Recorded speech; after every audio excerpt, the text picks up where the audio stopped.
اعوذ باللہ من الشیطان الرجیم بسم اللہ الرحمن الرحیم قد افلح المؤمنون الذین هم فی صلاتهم خاشعون۔ صدق اللہ العظیم۔ خواتین و حضرات، 18واں پارہ ہے قد افلح۔ اس میں 3 صورتیں آ رہی ہیں، سورہ مومنون، سورہ نور اور سورہ فرقان۔ سورہ مومنون اور سورہ نور پر یہ تیسرا گروپ ختم ہوتا ہے، اور ہم نے دیکھا بیچ بیچ میں کہ اس گروپ کی تقسیم کے نتیجے میں آیتوں کے مفہوم کو سمجھنے میں آسانی ہوتی ہے۔ اس سورت کی شروعات یہ ہے، مومنین کے کچھ صفات بتائے گئے۔ اس سے پہلے والی سورت سورہ حج کے اختتام میں مسلمانوں کو بتایا گیا کہ تمہارا فریضہ منصبی کیا ہے، تمہارا کرنے کا کام کیا ہے۔ شہادت علی الناس کی ذمہ داری ہے، دنیا کے سامنے اسلام کی گواہی دینے کی ضرورت ہے، اور اس کام کرنے والوں کے اندر یہ صفات پائی جاتی ہیں۔ ان میں سے ایک نماز میں خشوع خضوع پیدا کرتے ہیں، اللہ تعالیٰ کے حضور جب نماز پڑھتے ہیں، چونکہ گزشتہ صورت میں کہا گیا کہ اللہ تعالیٰ سے وابستہ ہو جاؤ، اللہ سے چمٹ جاؤ، تو اللہ سے قریب ہو جاؤ، اس کے لیے نماز ذریعہ ہے، اور نماز ایک سوئی کے ساتھ پڑھنی چاہیے، فوکسڈ ہو کر پڑھنا چاہیے۔ اللہ تعالیٰ سے کمیونیکیشن کر رہے ہیں، بات کر رہے ہیں، یہ پتہ چلنا چاہیے۔ کتنے لوگ ہیں جو مدت سے نماز پڑھ رہے ہیں لیکن انہیں پتہ نہیں کہ وہ کیا پڑھ رہے ہیں۔ حضرات، کیا یہ ہماری ذمہ داری نہیں بنتی کہ کم از کم اس رمضان کے حوالے سے ہم اپنے نمازوں کو درست کریں اور سمجھیں؟ اللہ اکبر رکعت باندھنے سے لے کر السلام علیکم ورحمۃ اللہ کہنے تک کیا پڑھتے ہیں، کم از کم اس کا ادراک ہو جائے۔ نمبر 2 یہ کہ لغو سے پرہیز کرتے ہیں، بیکار کی چیزوں سے پرہیز کرتے ہیں، گاسپ سے پرہیز کرتے ہیں۔ ہماری نئی نسل کا پرابلم یہ ہے کہ وہ لغو کاموں میں لگی ہوئی ہوتی ہے۔ ایک بڑی تعداد ہے جو ہوٹلوں میں یا تو وقت کاٹے گی یا سیر سپاٹے میں یا گیجٹس میں اپنا وقت کاٹتے ہیں، جس کا کوئی فائدہ نہ دینی فائدہ ہے نہ دنیاوی فائدہ ہے۔ ہر وہ کام جس سے نہ دنیا کا فائدہ ہو نہ آخرت کا فائدہ ہو، وہ لغو ہے، بیکار کام ہے، اور مومن یہ کام نہیں کرتا۔ تیسرے نمبر پر بتایا کہ وہ اپنا تزکیہ کرتے ہیں، اپنی شخصیت کو بہتر بناتے ہیں۔ نمبر 4 وہ اپنی شہوت پر کنٹرول رکھتے ہیں۔ کسی انسان کے کردار کی بلندی یہ ہے کہ اسے اپنے شہوت پر کنٹرول ہو، اور جائز راستے بتا دیے گئے کہ سوائے بیوی کے اور لونڈی کے، جو کسی زمانے میں اس کا پرمیشن تھا، لیکن آج اگر وہ موقع نہیں ہے تو صرف بیوی پر جو لوگ اکتفا کریں گے ان پر کوئی ملامت نہیں ہے۔ اس کے علاوہ جو لوگ تجاوز کریں گے وہ حد سے بڑھ جانے والے ہیں۔ نمبر 5 یہ کہا کہ وہ امانت اور وعدے کی حفاظت کرتے ہیں، اور نمبر 6 یہ کہ نماز کی حفاظت کرتے ہیں۔ پہلے نمبر پر کہا نماز میں خشوع خضوع پیدا کرتے ہیں، نمبر 6 میں کہا گیا وہ نماز کی حفاظت کرتے ہیں۔ پھر اس کے بعد بتایا گیا کہ اللہ تبارک و تعالیٰ کی طرف نبی صلی اللہ علیہ وسلم جو دعوت دے رہے ہیں اس کے کچھ انفسی دلائل بھی ہیں، کچھ آفاقی دلائل بھی ہیں، کچھ اندرونی دلائل بھی ہیں، کچھ بیرونی دلائل بھی ہیں۔ اندرونی دلائل میں بڑی شاندار آیت آتی ہے، یہ آیت اس جگہ اور سورہ حج میں آیت نمبر 5، یہ 2 آیتوں کو اگر کوئی اطمینان سے پڑھے گا تو اسے پتہ چلے گا کہ اللہ تبارک و تعالیٰ انسان کو کیسے پیدا کرتا ہے، حیرت انگیز طریقے سے۔ اس میں اللہ تعالیٰ نے وہ سارے پروسیس کو بتا دیے جو فیٹس ڈیولپمنٹ کے ہوتے ہیں۔ گائنیکالوجی کا جو سبجیکٹ ہے، عورت کے پیٹ میں حمل جو ٹھہرتا ہے، اس کے سلسلے میں ابھی 40-50 سال پہلے تک آئیڈیا نہیں تھا، کلیئرٹی نہیں تھی۔ ایک زمانے دراز سے سمجھتے تھے کہ عورت کی جو ماہواری ہوتی ہے وہی خون منجمد ہو کر بچہ پیدا ہوتا ہے۔ پھر اس کے بعد یہ خیال تھا کہ انسان جو مادہ منویہ عورت کے پیٹ میں بھیجتا ہے اس میں سیلز ہوتے ہیں۔ جب پہلی مرتبہ 18ویں صدی میں مائکروسکوپ ایجاد ہو گیا تو اس سے جب سیلز کو دیکھا گیا تو سمجھنے لگے کہ اس کے اندر ایک منیچر بچہ ہوتا ہے، چھوٹا بچہ جو ماں کی پیٹ میں جانے کے بعد وہ ڈیولپ ہوتا ہے۔ جو سٹیجز قرآن نے بیان کیے وہ بہت لیٹ سے انسانوں نے دریافت کیے۔ کیتھ مور نام کے ایک سائنٹسٹ، ایک بایولوجسٹ، انہوں نے اس کا مطالعہ کیا، اس پر کتاب لکھی اور وہ ایمان لے آئے۔ قرآن کہتا ہے کہ پہلے نطفہ انسان اس شکل میں ہوتا ہے، زائگوٹ کی شکل میں، جو مرد کے مادہ منویہ اور عورت کے بیضے سے دونوں کے ملاپ سے زائگوٹ پیدا ہوتا ہے۔ پھر دوسرے نمبر پر اللہ تعالیٰ نے کہا وَلَقَدْ خَلَقْنَا الْإِنسَانَ مِنْ سُلَالَةٍ مِنْ طِينٍ ثُمَّ جَعَلْنَاهُ نُطْفَةً فِي قَرَارٍ مَكِينٍ۔ ایک ایک لفظ، موقع نہیں ہے تفصیل میں جانے کا، فی قرار مکین، یوٹیرس کے اندر کیسے وہ بچہ جب فیلوپین ٹیوب سے پھسل کر آتا ہے ایک ہفتے کے بعد تو ماں کے پیٹ کے اندر کے حصے میں 3-4 دن تک چکر کاٹتا ہے اور اپنے لیے ایک جگہ چمٹ جانے کا، چپکا لینے کا، لٹک جانے کا ایک موقع پاتا ہے، ایک جگہ پا لیتا ہے اور وہاں وہ اپنے آپ کو چپکا لیتا ہے۔ اس کے بعد وہ علقہ بن جاتا ہے، یعنی علق لیچ کو بھی کہتے ہیں، لیچ لائک سٹرکچر جو خون میں نہایا ہوا ہوتا ہے۔ پھر اس کے بعد مضغہ بنتا ہے، مضغہ کا مطلب ہے چیپ فلیش، چبا کر جو گوشت پھینک دیا جاتا ہے اس طرح کی شکل میں بچہ نظر آتا ہے۔ اس کے بعد عظامہ، اس پر ہڈیاں چڑھنی شروع ہوتی ہیں اور وہ ورٹیبریٹ بننا شروع ہوتا ہے۔ پھر اس کے بعد لحمہ، اس پر گوشت چڑھتا ہے، اب وہ جانوروں کی طرح نظر آنے لگتا ہے، انسان نما نظر آنے لگتا ہے۔ پھر قرآن کہتا ہے کہ ان سب مرحلوں سے گزارنے کے بعد ثم انشأناه خلقا آخر، ہم اسے ایک دوسری ہی مخلوق بنا دیتے ہیں۔ آپ کسی اینیٹومی کے لیب کو جائیں گے میڈیکل کالج میں تو وہاں جارس میں بچے رکھے ہوئے ہیں، 1 ہفتہ 2 ہفتہ 3 ہفتہ 4 ہفتہ اس طرح 40 ہفتے کے بچے رکھے ہوئے ہیں، تو اس میں تو پہلے زمانے کے تو نظر نہیں آتے، اس کے بعد آپ کو نظر آئے گا کہ صاحب ایک جونک ہے۔ انسان جو ماں کے پیٹ میں پیدا ہونے والا ہے آپ دیکھیں گے تو جونک نظر آتا ہے۔ پھر اس کے بعد اگر آپ دیکھیں گے تو وہ لگے گا کہ لوئر ٹائپ آف میمل نظر آ رہا ہے، سی ہارس کی طرح نظر آتا ہے۔ پھر اس کے بعد اس پر جب ورٹیبریٹ انیمل کی طرح بننے لگتا ہے، ریڑھ کی ہڈی آنے لگتی ہے اور پھر ایک غیر مشکل گنبد کی طرح ایک سر آنے لگتا ہے، تو اس کے بعد وہ چمپینزی کی طرح دکھنے لگتا ہے جو ڈسپروپورشنیٹ بڑے سر اور چھوٹے ہاتھ پیر ہوتے ہیں۔ اس لیے اللہ تعالیٰ نے کہا کہ جب تم یہ سب دیکھو گے مرحلوں میں تو کہیں لگتا ہی نہیں کہ بچہ پیدا ہو رہا ہے، کہیں جونک لگ رہا ہے، کہیں سمندری گھوڑا نظر آ رہا ہے، کہیں کچھ اور نظر آ رہا ہے، اور آخر میں 9 مہینے کے بعد اللہ تعالیٰ ایک بہترین مخلوق بنا کر دنیا میں بھیج دیتا ہے۔ فتبارک اللہ احسن الخالقین، بابرکت ذات جو سب سے بہترین پیدا کرنے والی ہے۔ اس کے بعد اللہ تعالیٰ نے آفاق کے دلائل دیے اور بتایا کہ 7 دھاری والی آسمان پر غور کرو، یعنی کبھی رینبو آتا ہے یا رنگا رنگی کائنات کے اندر جو پائی جاتی ہے اس پر غور کرو۔ دوسرا واٹر سائیکل پر اللہ تعالیٰ نے کہا کہ غور کرو کہ جو کائنات کے اندر پانی ہے دنیا کے آس پاس میں وہ ایک فکسڈ کوانٹم میں ہے اور اسی پانی کو مختلف مرحلوں سے گزارا جاتا ہے۔ نمبر 3 یہ بتایا گیا کہ تم دیکھو کہ تمہارے لیے اللہ تعالیٰ نے بعض ڈرائی فروٹس پیدا کیے اور بعض جوسی فروٹس پیدا کیے، بعض تمہارے لیے آئلی فروٹس پیدا کیے۔ نمبر 4 مویشیوں میں بڑی نشانیاں ہیں تمہارے لیے۔ نمبر 6 کہ اللہ تعالیٰ نے تمہارے لیے کشتیاں بنائیں جس پر وَعَلَى الْفُلْكِ تُحْمَلُونَ، جس پر سوار ہو کر تم جاتے ہو۔ قرآن کا انداز ہے کہ کشتی کی بات آئی تو صاحب کشتی کا ذکر کر دیا، فوراً وہاں ایک نکتہ نکل گیا کہ کشتی میں سوار ہو کر تم سفر کرتے ہو اور تمہیں معلوم ہونا چاہیے کہ نوح علیہ السلام کا میسیج کیا تھا، نوح علیہ السلام کا پیغام کیا تھا۔ کشتی والے کا ذکر اللہ تعالیٰ نے کر دیا اور بتایا کہ حضرت نوح علیہ السلام نے اپنی قوم کو کیا دعوت دی، ان سے ان کی قوم نے مجادلہ کیا، جھگڑا کیا، بحث کی، اس کا ذکر آیا ہے اس کے اندر، اور کہا کہ کوئی بھی قوم اپنے نبی سے ٹکر لے لے، جھگڑا لے لے، کشمکش کر لے، اس کے بعد اس کا وقت متعین جب آ جاتا ہے تو 1 سیکنڈ کی نہ تاخیر ہوتی ہے نہ تعجیل ہوتی ہے، عین وقت پر اس پر عذاب آ جاتا ہے۔ قوموں کے لیے سوچنے کا وقت ہے کہ نبیوں کا ایسے ہی مذاق نہیں اڑایا جا سکتا۔ پھر اس کے بعد اللہ تبارک و تعالیٰ نے مومنوں کے 6 صفات کا ذکر کیا، خشیت الہی ہو، ایمان ہو، شرک نہیں کرتے، انفاق کرتے ہیں، وہ ڈرنے والے ہوتے ہیں اور وہ مسابقت کرتے ہیں۔ نبی صلی اللہ علیہ وسلم کے خلاف جو لوگ مذاق اڑا رہے تھے ان کے بارے میں کہا کہ قرآن پر غور و فکر کرو، تدبر کرو، یہ کہ تمہارے باپ دادا کا طریقہ صحیح تھا، یہ نبی صلی اللہ علیہ وسلم کے پیش کردہ طریقہ صحیح ہے۔ تم رسول کو نہیں ماننا چاہتے ہو لیکن رسول کی زندگی کو دیکھو، تمہارے درمیان اس نے زندگی بسر کی ہے تو وہ ایک اچھا انسان، بھلا انسان کے حیثیت سے متعارف تھا۔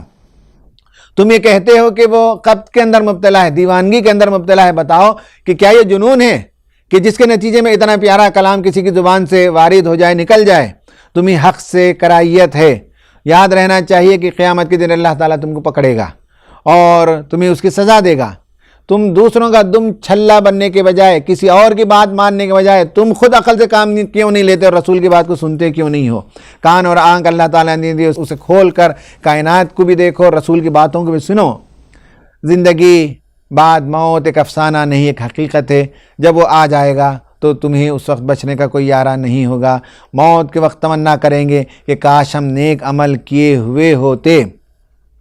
موت کے وقت فرشتے جھڑکی دے کر انہیں نکال کر لے جائیں گے، اور جب قیامت میں پہنچ جائیں گے جہنم کے پاس تو کہنے لگیں گے ربنا غلبت علینا شقوتنا، اے پروردگار ہم پر ہماری شقاوت غالب آ گئی تھی اور ہم بدبخت انسان تھے۔ اور مومنین اس کے برعکس ہمیشہ دنیا میں بھی یہ کہتے رہے ربنا آمنا فاغفر لنا وارحمنا وانت خیر الراحمین، پروردگار ہم ایمان لے آئے اور ہماری مغفرت فرما، ہم پر رحم فرما۔ اس سورت کا اختتام ہوتا ہے رب اغفر وارحم وانت خیر الراحمین پر۔ اس کے بعد حضرات دوسری سورت شروع ہوتی ہے اور یہ تیسرے گروپ کی اختتامی سورت ہے، کشمکش۔ نبی صلی اللہ علیہ وسلم کی زندگی میں کشمکش کا سب سے سنگین ترین دور 5 اور 6 سن ہجری کا دور تھا، جس میں نہ صرف یہ ہے کہ جنگیں ہوئیں، نہ صرف یہ ہے کہ جان کے لالے پڑے، بلکہ سائیکالوجیکل پین بھی دیا گیا، اور نبی صلی اللہ علیہ وسلم کی زوجہ محترمہ کی عصمت پر الزام لگا دیا گیا۔ انتہائی کشمکش کا زمانہ تھا جس میں یہ صورت نازل ہوئی۔ بہت امپورٹنٹ صورت ہے اور یہ مدنی صورت ہے۔ اس صورت کے اندر اللہ تبارک و تعالیٰ نے جو باتیں بیان کی ہیں میں ان کو آپ کے سامنے نکات کی شکل میں پیش کروں گا، اور یاد رہے کہ مدنی صورتوں میں اکثر صورتیں ایسی ہیں جن میں شریعت کے قوانین پیش کیے گئے، جیسے کہ سورہ بقرہ ہم نے دیکھا، سورہ نساء کے اندر، سورہ مائدہ کے اندر، سورہ توبہ کے اندر اور سورہ نور کے اندر، سورہ احزاب کے اندر۔ ان صورتوں میں اللہ تبارک و تعالیٰ نے شریعت کے قوانین پیش کیے۔ اس میں پہلا قانون آیا زنا سے متعلق، چونکہ وہ واقعہ کہ نبی صلی اللہ علیہ وسلم غزوہ بنی المصطلق کے لیے ایک جنگ کے لیے گئے تھے، اور آپ ہمیشہ ساتھ میں کسی ایک زوجہ کو ساتھ لے جاتے، تو اس مرتبہ بی بی عائشہ کو لے گئے تھے۔ وہ اس وقت دبلی پتلی ہلکی تھی، اور جنگ ہونے کے بعد جب قافلہ کوچ کرنے لگا تو اس وقت یہ حاجت کے لیے گئی ہوئی تھی، اور جو ڈھولک اٹھانے والے تھے انہوں نے سمجھا کہ بی بی بیٹھ گئیں اور قافلہ چل گیا۔ بعد میں بی بی عائشہ صدیقہ آئیں تو دیکھا کہ کاروان جا چکا ہے، اور وہ وہیں کسی درخت کے نیچے اوڑھنی اوڑھ کر لیٹ گئیں۔ تو اس وقت صفوان بن معطل رضی اللہ تعالیٰ عنہ، جن کا کام ہے کہ قافلہ جانے کے بعد سارے جنگ کے میدان کا معائنہ کرنا، جو سامان چھوٹ گئے ان سب کو لے کر آنا، تو آ کر دیکھا تو کہا کہ استغفر اللہ، اللہ کے رسول کی بیوی یہاں چھوٹ گئی ہیں۔ پھر انہوں نے اون پر بٹھا دیا اور لا کر قافلے سے ملا دیا۔ تو منافقین جو طاق میں تھے نعوذ باللہ انہوں نے افواہ اڑا دی، اور جب افواہ اڑائی تو اس میں کچھ اچھے مسلمان بھی شامل ہو گئے۔ حالانکہ مسلمانوں کا شیوا یہ ہونا چاہیے کہ جب بھی کوئی ایسی بات آئے تو فوراً روکنا چاہیے۔ کچے ایمان والے، کچے ذہن والے کبھی ایسا کر دیتے ہیں۔ ایمان کی پختگی، صحابہ کی ایمان کی پختگی کا سامان اللہ تعالیٰ نے ان صورتوں کے ذریعے سے کیا۔ کہا کہ زانی کو، مرد اور عورت دونوں کو 100 کوڑے مارو، اور اس میں ذرا برابر رحم نہیں ہونا چاہیے اور لوگ موجود رہیں۔ یعنی مرد اور عورت دونوں کے جنسی خواہشات کی تکمیل کا واحد راستہ شادی ہے۔ شادی کے علاوہ آؤٹ سائڈ دی میرج، یا تو پری میرج یا ایکسٹرا میریٹل ریلیشن شپ، سب زنا میں شامل ہوتے ہیں۔ کنزنٹ کے ساتھ، کنزنٹ کے بغیر، ہر دو شکل میں زنا زنا ہے۔ مغرب نے اسے کنزنٹ کے ساتھ کرنے کو برا نہیں مانا ہے، اور وداؤٹ کنزنٹ کو انہوں نے ریپ مانا ہے۔ قرآن نے کہا کہ 100 کوڑے انہیں مارے جائیں۔ اس کے بعد احادیث سے سنسار کرنے کی بات بھی آئی ہے، لیکن مولانا امین حسن اصلاحی رحمۃ اللہ علیہ نے ایک بہت ہی متوازن بات یہ کہی ہے کہ اصل سزا تو یہ ہے جو قرآن میں بیان کیا گیا کہ 100 کوڑے مارے جائیں گے۔ البتہ جو زنا کا عادی مجرم ہو، جو زمین میں فساد برپا کرتا ہو، ملک کے لیے پرابلم بن جائے، ایسے لوگوں کو سخت ترین سزا دی جائے۔ اس میں سنساری بھی شامل ہے، اس میں کوئی اور شکل بھی شامل ہے۔ کہا کہ نمبر 2، زانیہ کے ساتھ نکاح ممنوع ہے۔ نمبر 3 کہا گیا کہ اگر کوئی کسی پر الزام لگائے اور ثبوت نہ لے آئے، 4 گواہ، تو کہا گیا کہ اگر ثبوت نہیں لائے گا تو 80 کوڑے مارے جائیں گے۔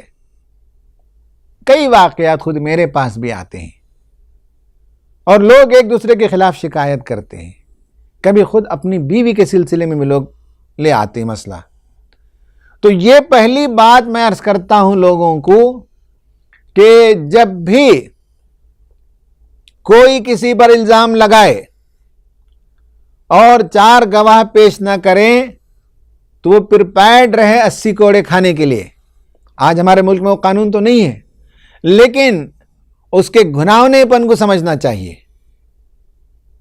پھر اس کے بعد بتایا نمبر 4 لیان کا مسئلہ۔ کوئی اپنی بیوی پر الزام لگائے تو لیان کا طریقہ یہ ہے کہ وہ آئے گا مسجد میں اور کہے گا کہ میں اپنی بیوی کو میں نے اس حالت میں پایا، 4 مرتبہ وہ اللہ کی قسم کھائے گا، 5ویں مرتبہ کہے گا کہ اگر میں غلط ہوں تو اللہ کی لعنت ہو مجھ پر۔ عورت بھی ایسا ہی کرے گی، فقہا نے لکھا ہے کہ اسے جبر نہیں کیا جائے گا، لیکن وہ آئے گی تو وہ بھی یہی کہے گی کہ میں نے نہیں کیا، میں نے نہیں کیا، میں نے نہیں کیا، میں نے نہیں کیا، اگر میں غلط ہوں تو اللہ تعالیٰ کی لعنت ہو مجھ پر۔ یہ لیان کا مسئلہ۔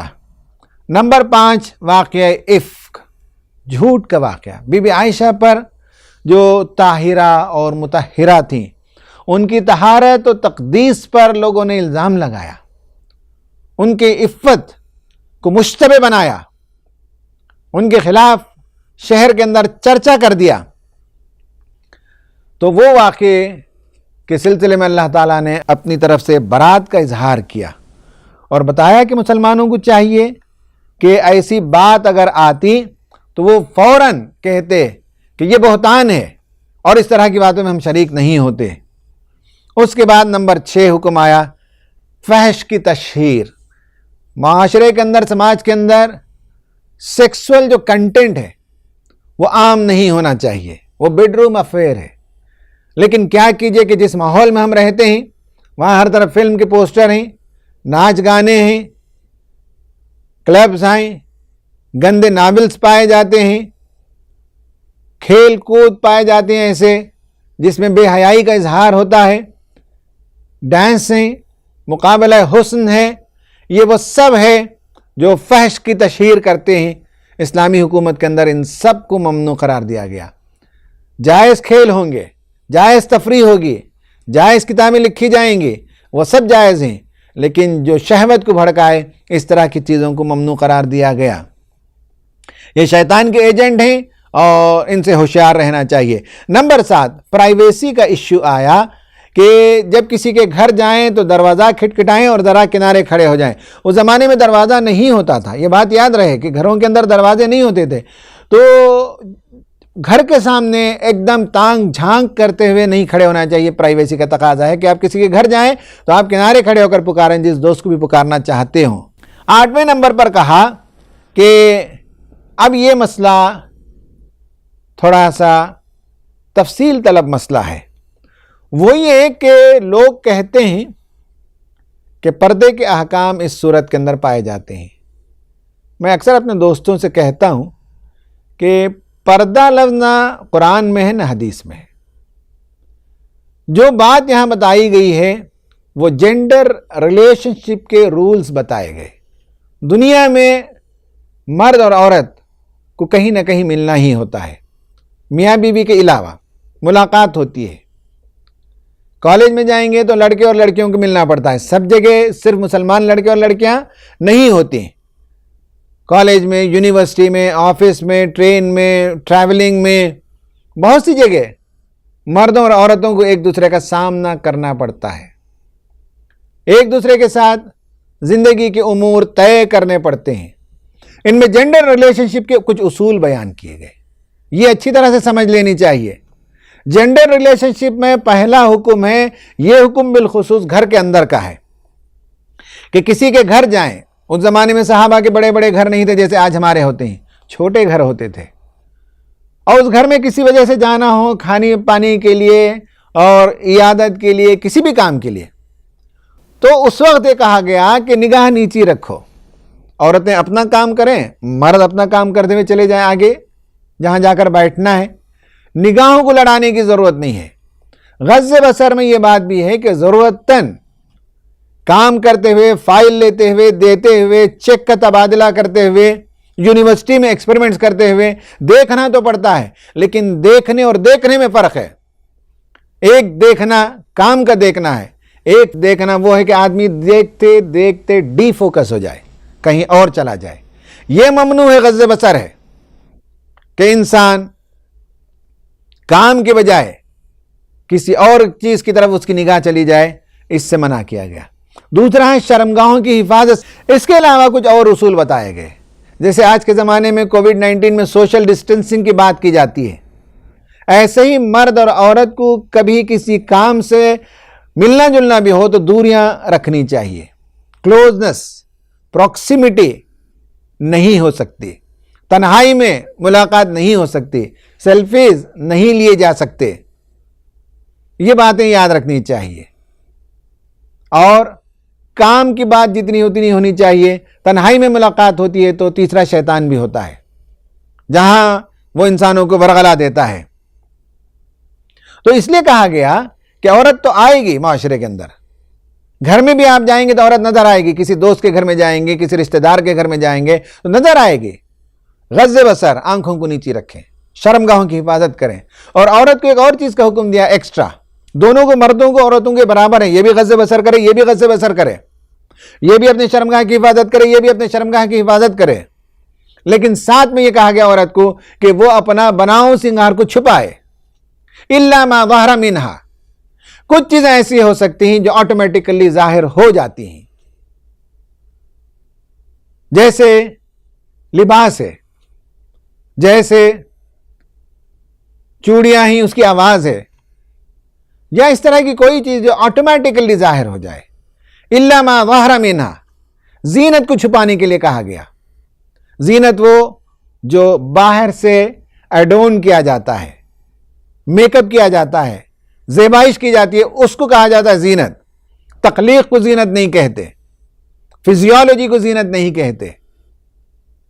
جو ایکسٹرا زیبائش کا سامان کیا جاتا ہے اس کو زینت کہا جاتا ہے. اسے چھپانے کے لیے کہا گیا الا ما ظہر منہا، سوائے اس کے جو ظاہر ہو جائے. تو یہ ہے عورتوں کو ایکسٹرا تعلیم. اور اس کے بعد اس میں یہ بات بھی سمجھ لیں کہ لباس دونوں کے لیے چست نہ ہو، بالخصوص عورت کے لیے جس میں لباس میں لوزنس ہو، تھک ہو کپڑے، اٹریکٹیو نہ ہو.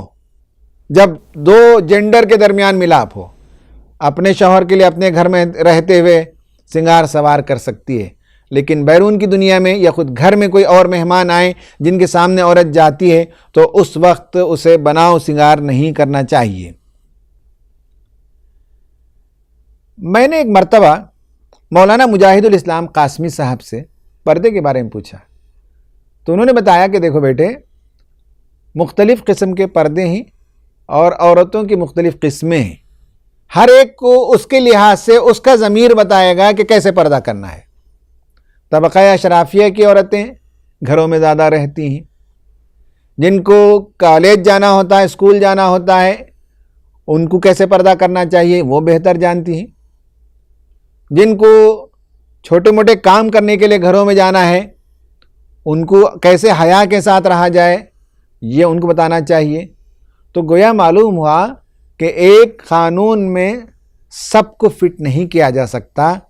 بنیادی طور پر نگاہوں کی حفاظت، شرم کی حفاظت، دوری مینٹین کرتے ہوئے، تنہائی نہ ہوتے ہوئے، لباس کو سیدھا سادہ رکھتے ہوئے الگ الگ قسم کے پردے ہو سکتے ہیں، الگ الگ قسم کے جینڈر انٹرمنگلنگ قانون ہو سکتے ہیں، جسے ہم عام طور پر پردہ کہتے ہیں. تو یہ بہت اہم چیز ہے اسلام میں کہ دونوں کے درمیان بے محابہ ملاقاتیں نہ ہو، دونوں کے درمیان بے تکلفی نہ ہو جن میں کوئی رشتہ نہ ہو، دونوں کے درمیان دوری ہونی چاہیے.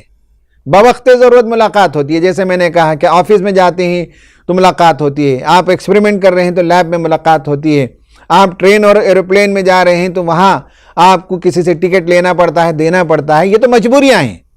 ورنہ عام اصول یہ ہے کہ دو جنڈر کے درمیان اللہ تعالیٰ نے کشش رکھی ہے، اس لیے زیادہ سے زیادہ حفاظت کرنا اور دوری مینٹین کرنا چاہیے، بلا وجہ بلا تکلف دونوں کی ملاقاتیں نہیں ہونی چاہیے۔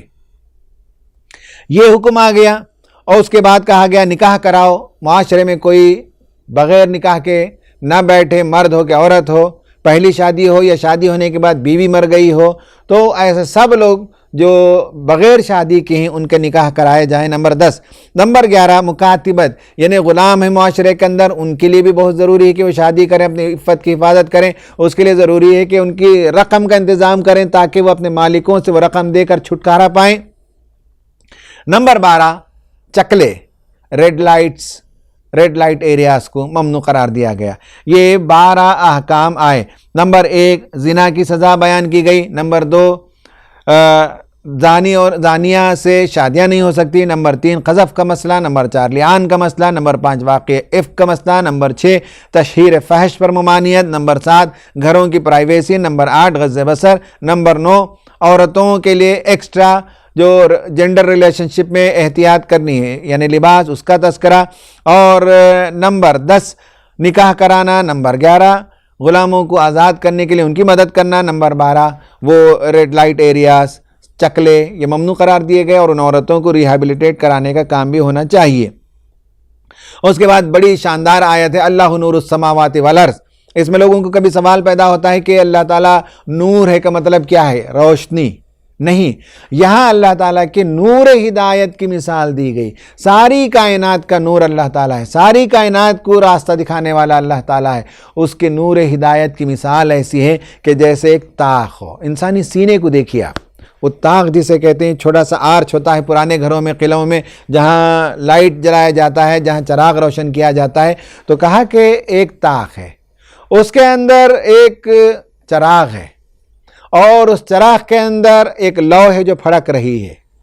انسانی قلب کے اندر فطرت کا نور ہے جو خدا کی رہنمائی کرتا ہے۔ اس پر مزید باہر سے ہدایت کا نور آ جائے تو فطرت کے نور پر ہدایت کا نور جب جمع ہو جاتا ہے، نور علی نور، اس کے اسباب جمع ہو جاتے ہیں۔ اس کے برعکس اللہ تعالیٰ نے کافروں کی مثال دی کہ اندھیرے پر اندھیرا، کوئی سمندر میں ڈوبا ہوا ہو تو سمندر کا اندھیرا، اس پر بادل چھا گئے ہوں تو بادل کا اندھیرا، پھر اندھیرا ہے رات کا اندھیرا، تو اندھیرے پر اندھیرے کے جیسے اسباب جمع ہو جاتے ہیں، ویسے ایک آدمی جب کفر کے اندر چلا جاتا ہے تو ہر طرف سے اندھیرا ہی اندھیرا ہو جاتا ہے۔ پھر اللہ تبارک و تعالیٰ نے خدا کی طرف پلٹنے، اس نور کے ذریعے سے رہنمائی پانے کے لیے کائنات کی نشانیوں کا تذکرہ کیا۔ پرندوں پر غور کرو کہ کس طرح سے پر پھیلائے ہوئے وہ آسمان میں اڑتے ہیں اور کون ہے جو خدا کے علاوہ انہیں تھامے ہوئے ہوتا ہے۔ پھر بارش کے پروسیس کو اللہ تعالیٰ نے بتایا، ہائیڈرولوجیکل سائیکل کا تذکرہ فرمایا۔ پھر بتایا کہ اللہ تعالیٰ نے کائنات میں جتنی چیزیں سب کو، جاندار کو اللہ تعالیٰ نے پانی سے پیدا کیا اور ان میں سے بعض رینگنے والے جانور ہوتے ہیں، بعض 2 پیر سے چلتے ہیں، بعض 4 پیروں کے سہارے سے چلتے ہیں۔ پھر اس صورت کے اختتام پر اللہ تعالیٰ نے منافقین سے دور رہنے کی تعلیم دی نبی صلی اللہ علیہ وسلم کو، اور آخر میں یہ آیت آئی کہ اگر ہم مومنوں کو استخلاف فی الارض دیتے ہیں، زمین میں خلافت عطا کرتے ہیں، تو وہ نماز قائم کرتے ہیں، زکوٰۃ دیتے ہیں اور رسول کی اطاعت کرتے ہیں۔ اس پر یہ صورت ختم ہوتی ہے اور اس کے بعد ایک صورت شروع ہوتی ہے جس کا تھوڑا سا حصہ یہاں آیا ہے اور باقی حصہ کل آئے گا، وہ ہے سورہ فرقان۔ جیسے میں نے بتایا کہ سورہ نور پر کشمکش والی صورتوں کا گروپ ختم ہوتا ہے اور یہاں سے ایک چوتھا گروپ شروع ہوتا ہے اور اس کا سینٹرل تھیم ہے prophethood, concept of prophethood. اس میں اس سورت کی شروعات میں سورہ فرقان میں اللہ تبارک و تعالیٰ نے یہ بتایا کہ نہایت بابرکت ہے وہ ذات، وہ پروردگار جس نے فرقان کو آسمان سے اتارا تمہارے لیے۔